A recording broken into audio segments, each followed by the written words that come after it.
Welcome to the New School Real Estate Pod. This is a podcast for real estate agents everywhere who are looking to start from scratch or relaunch their business.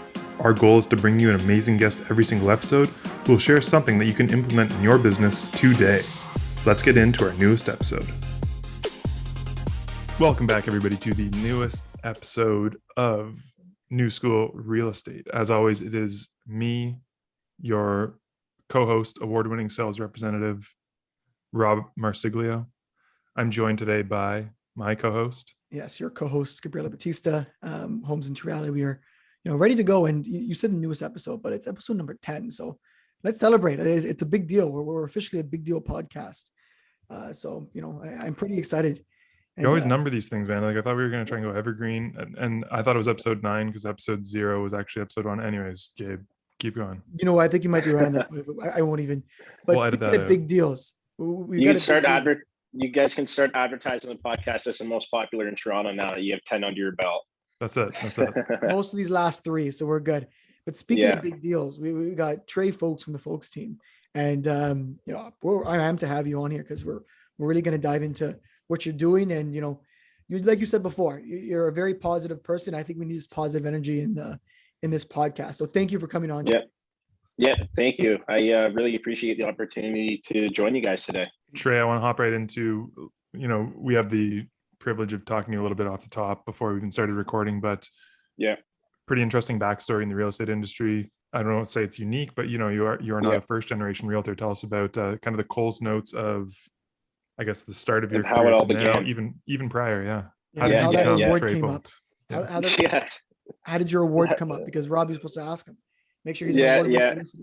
Oh yeah, I got the award-winning realtor in my bio on Instagram, so everybody can find that out. But I'm not the first one to start real estate in my family. I'm third generation. My grandmother was the one to get the whole journey underway. She had 5 kids, so very busy household, and then I guess when they got into the business, or when she got into the business, that kind of changed my mother's family course. And they were able to kind of just live a little more easily and a little more happy. But she was very good in her business. And then that trickled down the family a little bit. My mother didn't get into it, but my aunts and uncles both did. And then my father got into the business about 16 years ago, and he's also my mentor. So that's a little bit of the Coles notes and how I then got started. So it's a third generation, but if I'm hearing this correctly, it's your grandma on your mom's side who is in it? Yes. So grandma on my mom's side, and then two of her children. So John and Janice are also amazing realtors. And then my father, he ran his own courier company for the longest time, and then realized that he wanted a little bit of a career switch. So like I said, 17 years ago, what would that have been? Maybe, is that 05? 05-ish, yeah. 05-ish, yeah. I think that's when he started studying, and then he's been killing it ever since, yeah. Your grandma, obviously, being the business Trey, things have changed in the way business is done. Us being the New School Real Estate Pod, we'll dig into kind of how you're doing things. But I guess, how did she grow her business back in the day? How is that differing from how you do things now? Yeah, well, I don't know entirely what she did, but her main message to her daughters and her kids that were in the business, and to my dad and even myself now, is she just said never stop prospecting. So whatever prospecting looked like back in her day, she was obviously, I would say, the best in the industry at prospecting. And even when we have Sunday dinner, so we go over there for dinner every Sunday, the whole family, which is really nice. But she'll be telling my cousins and I never saw prospecting in real estate kind of thing. So that's how she was able to grow her business.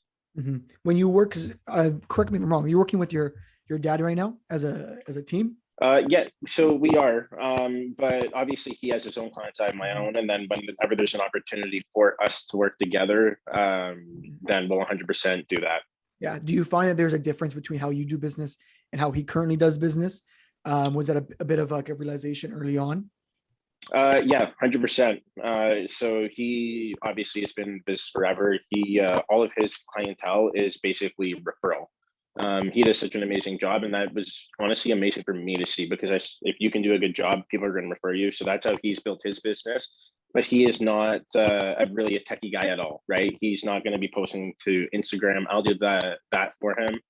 And then in terms of like a CRM, he doesn't really follow like the course that a lot of realtors do, right?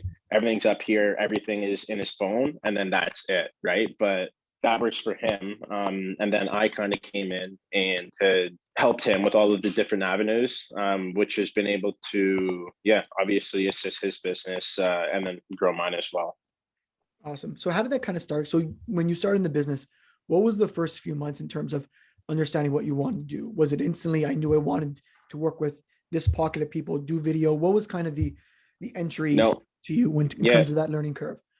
Yep. So for me, I just wanted to do business any way I could, right? So I realized that nobody's going to listen to, I think I was 22, 23 at the time. Nobody's just going to listen to a 23-year-old walking off the street, right? I wanted to show people that I was knowledgeable and I could produce a lot of value to them.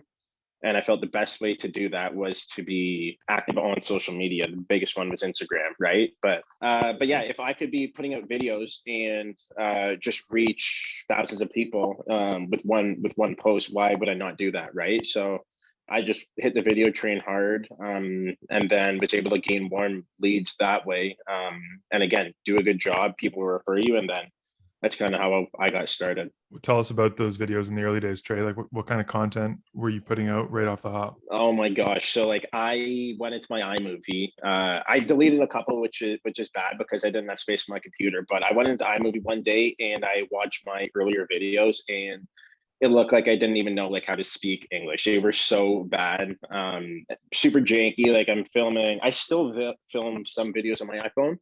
And it's obviously a great tool to have, but quality wasn't there.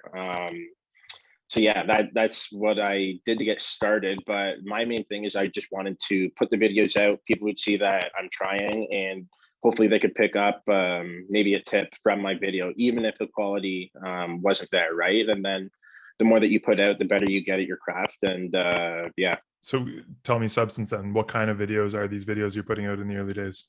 Okay, yeah. So I started off just doing a lot of market updates. So I still do those ones as well. But obviously, like I said, I got a lot better. And then as the social platforms kind of progressed with TikTok and Instagram doing like the reels and the vertical style videos, I do a lot of those and just information sharing. I'm not really big on doing like the fun little skits. I know those are amazing and a lot of people kill it doing that. But what I like doing is I just like giving people value. So this is what's going on in the market. These are ways if you're a new first time home buyer, this is how you can get in the market and stuff like that. Mm-hmm. So no dancing for you, Trey. No dancing on camera. No dancing on camera. Yeah, maybe one day. I'm not that bad of a dancer, so we'll see. Yeah, that's good to hear. Yeah. The one thing that I hear a lot of people talk about, especially new agents, is Mm-hmm. People are always scared about seeing results and return on investment right away. And Mm-hmm. the one thing I think all three of us can kind of talk on is, we acknowledge that a lot of times social content isn't a short-term solution or a short-term platform. Where did you start seeing results? And maybe for newer agents who want to start in the business, when did you start seeing results when it came to video? Was it right away? Did you start to be able to nurture people? What was that kind of experience for you when it came to interacting with leads and contacts? Yeah. So I would say I was pretty fortunate to be around like a great group of people. So when I was posting on Instagram, initially when I first got into the business, it was just like static posts. I would put up other people's condos and say, whatever, check it out. This is for rent. But I was able to nurture those people and kind of do my fair share of leases that way. And then when I started doing the video, it was kind of the same thing. My beginning posts weren't that great, but it was just me being on the street level and being willing to work with everybody, right? I didn't ever get discouraged by the number of likes I was getting on my post or number of views. I just wanted to put out as much as I could at that time. And then knew one day that my content would get better. So I had an early conversation when I first got my license with Tom Story. I'm not sure if you guys know him. So a mutual friend connected us together, and I was just picking his brain for about an hour, hour and a half. and I knew that he was all over all social platforms, and he was amazing with his videos. So that's somebody that I just kind of took inspiration from. Didn't care about the results, listen to what he had to say, and then just try to implement that into my business. But I would say, to go back to your question, Gabe, after 6 months is when I started seeing positive results with the videos and stuff. And tell me about those positive results. Like, how do you quantify that? I guess, like, is it people reaching out to you more consistently? Like, what does that look like, Trey? Yeah. So just people reaching out more, and people asking just real estate specific questions. So the more that I put out and people saw that I was bringing them value, they would then look to me to answer even more questions that they had about the real estate market, whether they were buying or if they wanted to rent, right? And then you guys know, if you have that DM and you guys are having a conversation, then if you do your job, you're able to kind of convert that. Is a lot of your conversion then, sorry to keep jumping in here, Gabe, but no, it's all right. On a bit of a roll, but is a lot of that follow-up and the conversion done through the social platforms as well for you? Are you picking the phones up? How does that look for you, Trey? What's the follow-up look like? So I've never been like a cold call type guy. I will definitely have a conversation. Our listeners love it. Our listeners love to hear it, Trey. Our listeners that's just not the way that I enjoy doing business, right? So I would just nurture these leads on Instagram or in a DM conversation, get the phone number from there, and then I'm in constant communication with them over text and call. So I do the calling, but I'm not calling somebody random off of the street. It's just the warm leads. I found that worked better for my business. And that's one thing I like about kind of the social platforms and just building a brand, keyword brand, because when people at that point, you see content, you're nurturing them just without them watching your video. They might not even like the video, but maybe a conversation a year down the line, they're like, oh, I saw what you did there. I love your stuff. And you wouldn't even know otherwise. But the moment they reach out to you, they're warm, they're receptive to what you're talking about. And that trust is already built compared to, let's say, a cold call. And there's a lot more follow-up, a lot more, a different type of conversion I find when it comes to this type of stuff. Yeah, 100%. So like I was in the bar a couple of weeks ago, downtown on King Street, and I only met this guy a handful of times, but he came up to me randomly in there, and he just gave me praise about the content, basically just like, keep putting it out. I love watching your videos. And that obviously makes you feel good, right? Because you don't know exactly who's watching your stuff. But this is a mutual friend now that just randomly came up to me, and he's taken a liking to my content, right? So going back to your point, you never know who's watching, and people do appreciate it. Can you take us into what that production looks like for you then, Trey, in terms of where are you finding the inspiration for your post? How are you planning the post out? How are you then, shooting, editing, doing all those things? Like, get into the nitty-gritty for us here, if you don't mind. Yep. So a lot of my stuff, like I said, I do use my iPhone still. I had one of my buddies. So when I was first getting into the video, I said, I want to do this. I think it'll help my real estate career, all that fun stuff. And then I said, I need the expensive camera. I need this and that. And I was kind of had a little bit of hiccups, and I didn't really want to dive straight into it. And my friend said, why don't you start with what you have? So that's exactly what I did. I said my videos were janky before, but I will shoot a lot of the content on my cell phone. And then I have a list of apps that I like using. So if I'm editing on my cell phone, InShot is a good one for Reels. Canva I have on my computer. So that's for more of like static posts. But my market updates, once I have all my clips, a lot of people think that you film a 5-minute video and you're just going to upload it to YouTube, right? For me, I'm not a pro like that. And I feel like nobody really tells you this. A lot of people will film their clips in 30-second, 45-second, maybe a minute increment, and then they'll piece the clips together and you come out with a video that's going to be 5 to 10 minutes long, right? So once I have my clips that are 30 seconds long, 45 seconds long, I'll plug it into iMovie. And then I just taught myself how to use all the functions there, try to polish the video. And then that's when I get the finished product, and then I put it out to the public. Awesome. And when you're building this content, and this maybe a little bit off it, but you mentioned about Reels and TikTok being, the algorithm on social platforms is consistently changing, and vertical video and short-term content has become king recently. Do you find yourself as a healthy balance for you when it comes to having your long-term, let's say, market updates and short-term video? Is there a preference on your end? What do you build your business around when it comes to that type of video? I honestly enjoy the longer style better. I feel like that is harder to master, and that's why you see not as many people doing that style of video, right? But you said, yeah, the algorithm is always changing for Instagram and for TikTok. I never really plan my posts that far in advance. I'll have an idea in my head. I think anything could be content, right? So the market has changed. There's a lot of terminations that we saw. People are coming in with prices way lower. That's a content idea right there. You know what I mean? If you're walking through a condo downtown and you see whatever, all the viewings that one day are shoebox condos, but the listing photos didn't look like that, right?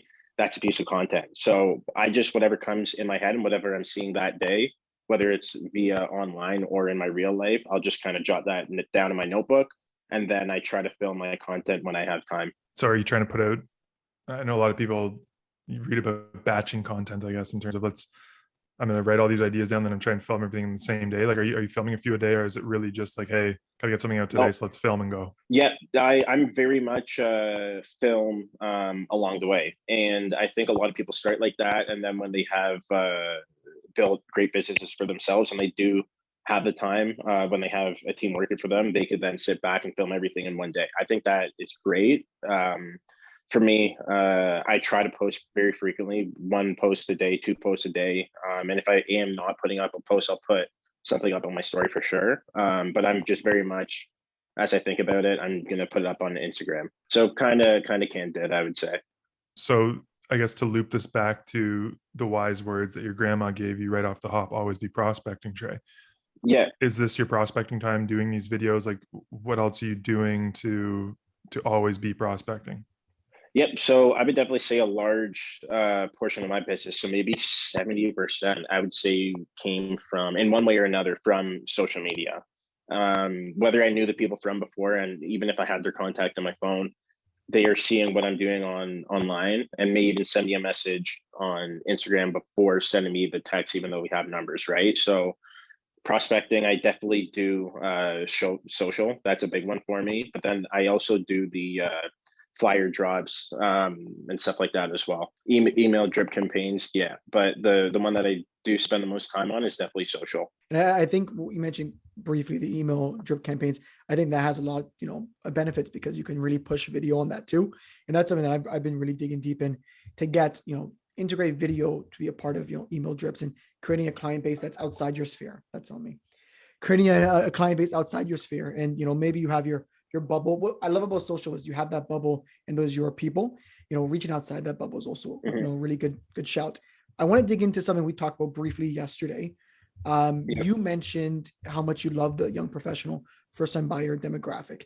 How does your, prospecting and video campaigns, how does that kind of benefit that group of people? How have you maybe altered your business to, let's say, focus on that niche market? Yeah. So, like you guys said, they're following you for a specific reason, right? I'm not trying to put out content that isn't going to align with the people that are following me. So a lot of people that are following me are young people in between 20 and I would say 32, 33 years old. So I'm going to be putting out content that is going to match what they want to see, right?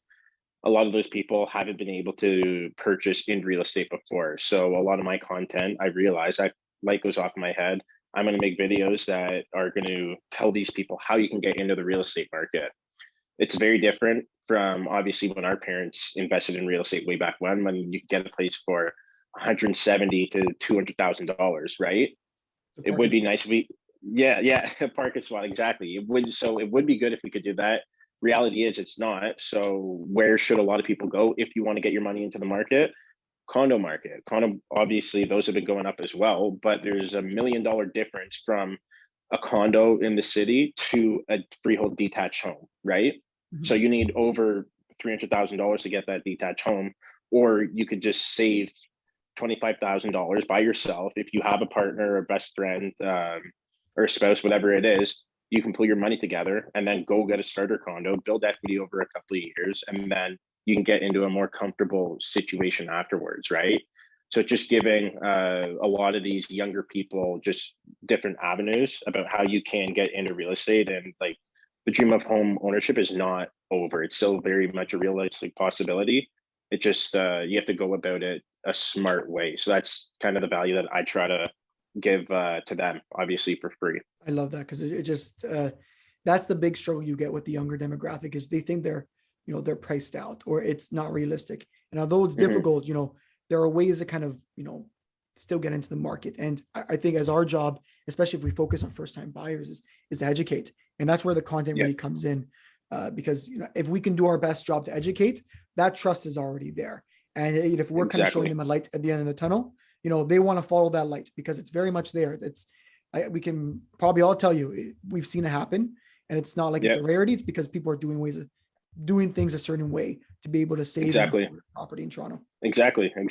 And like you said, you're transparent when you're putting out this content on your social platforms. People see you. This is my work attire. I just wear a black, nice fitted shirt. I wear black Lululemon pants, and people see me like that on Instagram, and then that's what they get in real life as well. Obviously, if you have a client at a different price point, the uniform changes, but I think very much you have to brand yourself how you want to be perceived by the public, and then people are going to just resonate with that and connect with you, and then obviously listen to the value that you're giving them, and then obviously you can help them with their real estate needs. I got two things here. Yep. First thing, Tre, thank you very much for including me in your younger demographic there of the 20 to 32/33 somethings that are following you. Always. I'm right there, baby. I'm right on that edge. Baby. It's okay. I'm right there. I'm still young. You're young until you're 80. As long as the mindset's young and you could actually move and have fun, then you're still young. Until you feel. The youngest person I know. My grandfather could do anything. Yeah. I want to ask you right now, in terms of you bringing value to people, what platform are you really hitting on right now, more so than the others, and why do you think that is?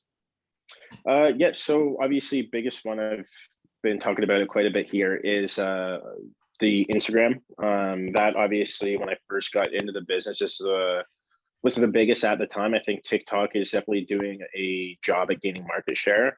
So again, I am going to try to figure out the TikTok. I have put out a couple videos. Just they do not circulate as easily, right? I feel like I figured out Instagram and I'm able to get engagement, but the TikTok is definitely trickier to master. But I definitely, if people are newer and they're getting into the business, I would say find one or two that you're passionate about or that you can master, and then just stick to those until you get to a level that you can then start posting on other things, other platforms. And then, so maybe it's an interesting question. I don't know if I answered this before, because most of our agents that we've talked to have been in this many, many years, but I like this question because it's something I think about a ton. If you're looking at your business right now and then over the next 5 years, do you have kind of like not a hierarchy, but do you have like a journey that you're looking to follow? You hope to build your business to be at this level in the next 5 years. What is your ambition kind of tell you that you want to take your business in? Do you want to strictly focus on a young professional market? Do you want to, kind of work different aspects of the market? How are you looking to build your business over, let's say, 5 years with social media? So I obviously am always going to love posting online. I feel like that's the new way of real estate, right? You definitely have to be able to get in front of the public eye, but in terms of career goals, I definitely want to take a step up. I think being a young person, the people around you, your demographic, they're in a position to buy. They don't own any assets yet, right? So I feel like I obviously started working with the buyers, and before that, it was leases. So I'm just trying to stay the course and not skip any steps. So leases, working with buyers, a lot of buyers right now, and then within 5 years, obviously, I want to be able to be a listing agent. And again, I'll only be 31, and are people just going to trust a 31-year-old with selling their largest asset? I think I can convince them too, but it's just about being able to be in tip-top shape and showing your expertise, right? So I would want to be a listing agent, and obviously grow our real estate team. That's something that Carl and I are actively trying to do right now. In 2023 or closer to 2024, I would say we would like to have an agent or two be able to join the team, and we could kind of take on more business. But within 5 years, I would definitely say we would want to have more than just a couple team members. I'd say the one thing that I take from this is at least the one barracks. I have the same issue when it came to age, and when I started when I was 19, that was that weird number where if I ever told someone I'm selling their house and I'm 19, you get punched in the face. And I've never looked at age as something that should limit us, because it's all about the person they're working with. And like you mentioned, you think you can convince people when you're 31. I don't think it even matters if you're 31. It all matters that you have that wealth of experience. The fact that you started when you're 22, 23, it's showing you know, a ton of value. And you know, the fact that you probably have more experiences as a 31-year-old than most people in the 40s have in terms of real estate experience. So I think that's the most value you can bring to someone. It's never been about the age, but I imagine you've been very easily been able to overcome that type of issue. Yeah, but I would definitely say too, like people at that time as well may have been in the market, right? The people around 31, 32, 35, they got into the real estate market. They are able to sell places. So then there is a little bit more of an opportunity where we're going in and we're not competing against the local expert that has sold 200 homes in your area, right? Mm-hmm. You're going to be able to go get a couple sales that way, and then the signs on the lawn, people will obviously start calling you a little more. But yeah, I definitely don't think it's a end all be all, the age, but it is a barrier to entry in some levels. But again, I just try to say that I'm going to provide you with the most amount of value, and then hopefully steepen the learning curve, obviously. Yeah, absolutely. Last question for you. If you were to start your business all over again, today, you don't have anyone from your database, and you're starting from scratch. Would you do anything differently, anything the same? How would you start your business from scratch today? Starting from scratch, I would definitely say I would just try to master the video right from the jump. I think it took me about 6 months to decide that I wanted to do video. And then it took me another, I would say 6 months to 8 months to start putting them out on a consistent basis, even though they weren't the greatest. And then I figured out how to do that stuff, right? But I would say jump in the water, don't overthink anything, and then just hit the video and try to get in front of as many people as you can. I think that's an important lesson what you just said there, Trey, is some people will say, you know, putting something out is better, putting something out that's crap is better than not putting anything out at all. Yeah. And then the more you throw out there, it's like, I forget what this study was, you know, I'm going to go into a little history lesson here for everybody, but showing your two groups of people in a study, okay, and it was like a pottery class, and one group they like make the perfect sculpture the first time, and the other group they said make 100 of this pot as quick as possible. And who do you think had the better sculpture at the end of the day? The 100. The hundreds, because you know it's just the iteration. You gotta jump in there and keep doing that. So I think that's a great lesson, and some great words to leave everybody on there, Trey. That's awesome. Yeah, another thing I want to add too is we're competing against a lot of people that have thousands of dollars to spend on professional content, right? And that's another thing. Don't let that deter you or stop you from putting out your own stuff. A lot of people, it doesn't matter if it's 100% polished. You know what I mean? I put out a video, I'm like skateboarding with my dog, and then I'm showing off a condo in the same video. It got, I don't know, 28,000 views, which is a lot for me. It's not a lot for other people. And then I was able to sell that condo to a friend that saw my reel posted. And that's something that my phone was moving all over the place. It wasn't 100% proper, but you just have to put out the content. People are going to see it. And then obviously if you could convert that person, then good on you, right? Yeah, it's genuine content, and it's exactly what we're looking for in our guests. Genuine guests, we love it. So, but you know, we appreciate you, Trey, coming on. We hope to talk soon, and thank you everyone for listening to the episode, and stay productive as always. And that's the end of our episode of New School Real Estate. Thank you for tuning in and listening to all the great value that our guests had to provide today. Hopefully, you can take away one thing from what we spoke about and apply it to your business and truly make it new school. If you are a new or growing agent looking for some supports to grow your real estate business, feel free to reach out to Robert or myself on social media. We'd be happy to have a conversation. But until next time, make it a day and stay busy, my friends.